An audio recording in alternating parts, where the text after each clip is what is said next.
Kahit saan mo ilagay ang Pilipino, kahit saan tayo ilagay na trabaho, kaya natin, eh. Oo, kahit saan. Mapakrimen ka, ginagampanan pa ng Pilipino talaga, eh.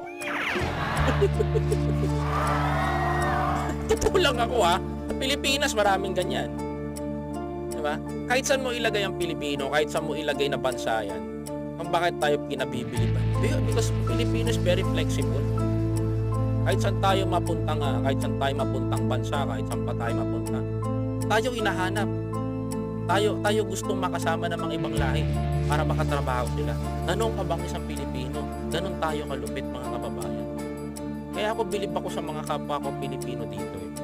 Pero nagugulat lang ako sa mga minsan, alam mo na, marami pa ring problema, marami pa ring mga nagiging issue sa mga OFW natin. Pero para sa akin, mga kapatid, I'm very proud of you, mga kababayan.